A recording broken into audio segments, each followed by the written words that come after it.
Picture this, the Roman Empire at its peak. Legionaries marching in perfect rhythm. Forts rising like clockwork. Roads cutting across entire provinces like scars of order. Rome reaches the edge of the known world, crosses the sea, and takes Britain, one of the most stubborn, rainy, rebellious corners of Europe. And then, they stop. Just across the water sits Ireland. Close enough to see on a clear day. Close enough to raid. Close enough to trade with. Close enough to be a threat. So why didn't the most powerful military machine on earth do what it always did, invade, conquer, and turn it into a Roman province? Most people have heard a simple answer. Ireland was too poor. Or, Ireland was too wild. Or, Rome didn't know what was there. But if we actually follow the evidence, archaeology, Roman strategy, logistics, and what shows up in the ground, this story gets far more interesting. Because Rome didn't ignore Ireland. Rome knew it existed. Roman goods reached Irish shores. Roman influence leaked into Irish society. Rome just chose something more strategic than conquest. By the end of this video, you'll understand what archaeology really shows about Rome and Ireland, and why the missing invasion might have been one of Rome's most rational decisions. Before we answer why Rome didn't conquer Ireland, we need to be clear about what conquer really means in Roman terms. Rome didn't just win battles and leave. A true conquest meant permanent control, forts, garrisons, taxation, governors, laws, trade regulation, and a constant flow of supplies to keep soldiers fed and paid. Rome built roads to move troops. It built towns to lock in culture. It built an administration that turned conquered lands into revenue and stability. So the question isn't, could Rome win a battle in Ireland? The question is, could Rome afford to hold Ireland, year after year, while still protecting the rest of the empire? Now let's start where the ground speaks, the archaeology. Because when people hear Rome and Ireland, they often imagine nothing, no contact, no Roman presence at all. But that's not true. Roman objects have been found in Ireland. Coins, pottery, glassware, jewelry, fine tableware. Even luxury goods that would have been expensive and prestigious in their time. And that matters, because it tells us something simple: Ireland was not invisible to the Roman world. But here's the key point archaeology makes very clear: Roman goods in Ireland are not the same as Roman occupation.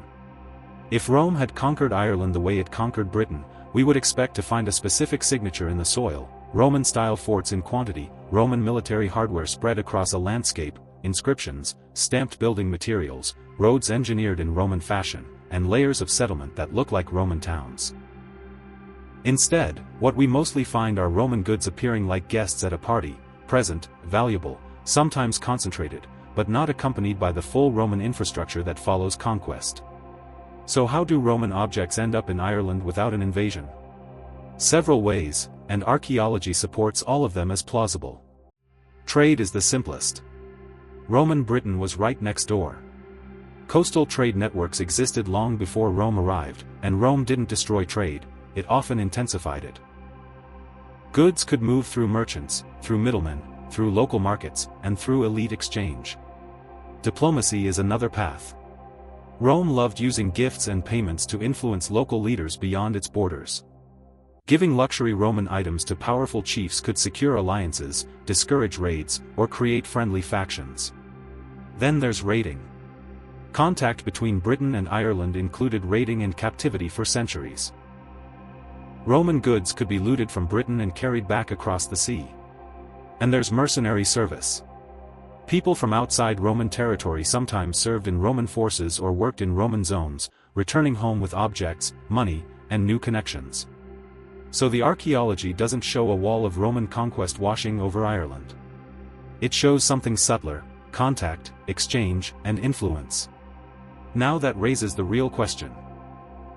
If Rome had contact with Ireland, if it knew the island existed, why not just finish the job and take it? To answer that, we have to look at what Rome usually conquered, and why. Rome didn't conquer randomly. It expanded strategically. Sometimes for resources, grain, mines, taxes, trade routes. Sometimes for security, removing threats near borders. Sometimes for prestige, emperors chasing glory. But even when glory was involved, conquest still had to be manageable. Rome favored targets it could integrate, control, and profit from.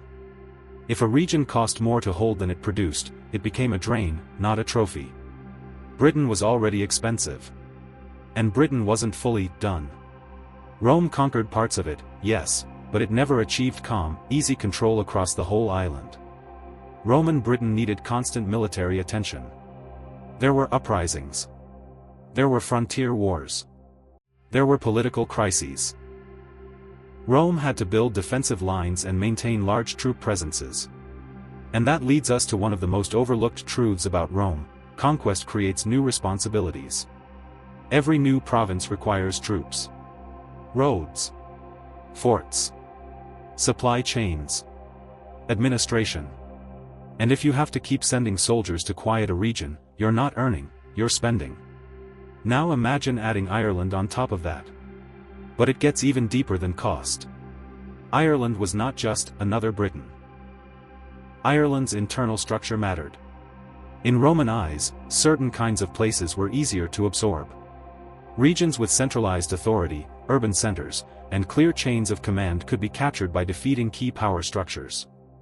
Ireland, as far as evidence suggests, was far more politically fragmented, many kingdoms, shifting alliances, no single capital to seize that would collapse the whole island into Roman hands. That fragmentation is not primitive. It's strategic reality. For an invader, it means that defeating one group doesn't mean you control the rest. It can actually make conquest harder, because resistance can keep regenerating, and local leaders can retreat, regroup, and return. From Rome's perspective, Ireland was not one target. It was many targets. Many negotiations. Many potential rebellions. Many factions that could switch sides when convenient. And Rome hated endless messy wars without a clear endpoint. That brings us to the next pillar of the answer: logistics. Rome's army was incredible, but it wasn't magical. It ran on food, materials, horses, and stable supply lines. A Roman legion eats like a city. And Roman military success often depended on a simple principle: the ability to move and resupply faster than the enemy. In Britain, Rome could build roads. It could establish supply depots. It could move along coasts and rivers. Ireland adds a sea crossing. Even though the distance is not enormous, a sea crossing is a logistical multiplier. It complicates everything. Weather matters more. Ships matter more. Timing matters more. If supplies don't arrive, soldiers don't eat. If reinforcements are delayed, small problems become disasters. To conquer Ireland properly, Rome would likely need secure ports, a reliable fleet presence, and a constant line between Roman Britain and Irish garrisons. And those garrisons would need to be strong enough to survive isolation during storms, raids, or emergencies. In other words, Ireland wouldn't just require legions to invade. It would require legions to stay, and a system to feed them. And that system would have to exist alongside Rome's already enormous military commitments across Europe, North Africa, and the Near East. Which leads to a bigger question: what was Rome dealing with at the time? The Roman Empire was not a single peaceful bloc. It was a balancing act. Rome constantly managed threats, Germanic pressures, internal rebellions, rival claimants to the throne, instability on the eastern frontier, and the endless need to keep provinces productive. When an emperor considered a new campaign, it wasn't just about whether they could win. It was about whether they could afford to move forces away from other critical zones. If you send more legions into Ireland, what do you weaken? Do you weaken the Rhine frontier? Do you weaken northern Britain? Do you weaken the empire's internal stability? Rome's enemies didn't wait politely while Rome chased prestige. The empire always had multiple fires burning. So even if Rome could have taken Ireland militarily, the strategic question becomes: is it worth it compared to everything else Rome must defend? Now, people often say, Ireland didn't have enough resources. That can be true in one sense, but it needs nuance. Rome wanted wealth. But wealth had to be extractable. Britain had valuable resources and strategic positioning, and even then Britain became a military sinkhole in many periods. Ireland's economic payoff, as Rome likely perceived it, may have been uncertain. The island had wealth in its own way, but not necessarily the kind of wealth Rome loved, like massive mines, large cities, or tax systems ready to be absorbed. Rome's ideal province had an economy that could be reorganized into Roman taxes and trade flows. If Ireland didn't offer a clear return that justified permanent occupation, then conquest becomes a liability. And that's where archaeology again becomes important. Because archaeology suggests contact without control. It suggests Rome was benefiting from Ireland without paying the price of ruling it.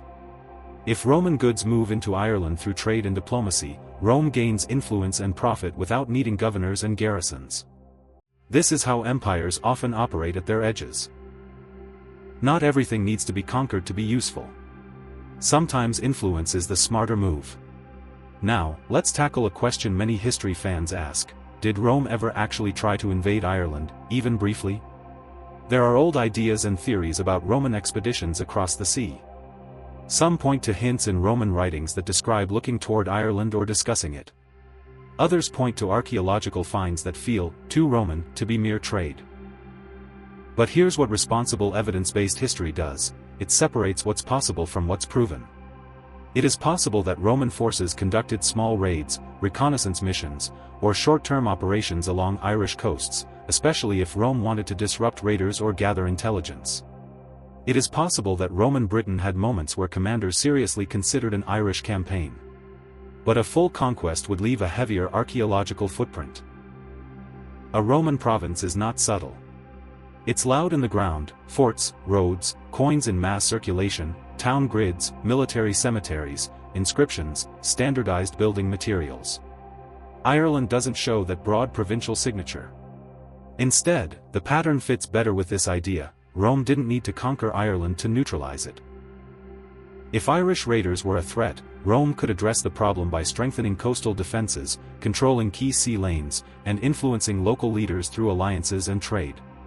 And if Rome wanted prestige, emperors had easier targets with clearer rewards.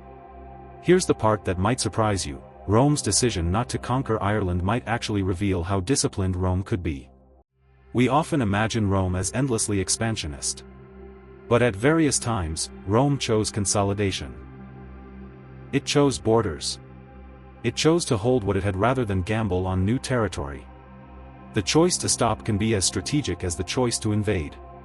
Now, let's put all the pieces together into the most likely evidence-based answer. Rome didn't conquer Ireland because conquering is only the beginning. To take Ireland, Rome would have to invade across water, secure ports, establish supply chains, and then hold an island that was politically fragmented and potentially resistant. Rome would need more troops taken from somewhere else. At the same time, Rome was already spending heavily in Britain, already dealing with northern threats and internal instability, and already managing far more dangerous frontiers across the empire. And the reward for conquering Ireland, at least from Rome's perspective, was uncertain. Meanwhile, Rome could still interact with Ireland through trade and diplomacy. Roman goods entered Ireland. Roman influence traveled with them. Rome could gain benefits without the ongoing cost. So the missing invasion is not a mystery of ignorance. It's a story of calculation. Rome looked at Ireland and likely saw a place that was not worth becoming responsible for. Not because Rome couldn't fight, but because ruling is the expensive part. And if you want the simplest version of the answer, supported by what archaeology shows, it's this. Ireland was close enough for Rome to influence, but not valuable enough to occupy. Now here's a final thought that makes this topic even more fascinating. Ireland's non-conquest shaped history. Because without Roman rule, Ireland developed along a different path from Roman Britain. Different legal structures. Different cultural evolution. Different connections with later European transformations. Sometimes what didn't happen is just as important as what did. And Rome's decision not to conquer Ireland is one of those turning points. A quiet decision that left a loud echo across centuries. If you enjoyed this kind of evidence-based history, where we follow what the ground actually shows, not just popular myths, subscribe to the channel. And tell me in the comments, do you think Rome made the right choice by not invading Ireland, or do you think Ireland was a missed opportunity that could have changed the entire Roman world? If you want a follow-up, I can also cover what Roman Britain's frontier defences tell us about Ireland, and what specific artifacts found in Ireland might reveal about who was actually interacting with Rome. Thanks for watching, and I'll see you in the next video.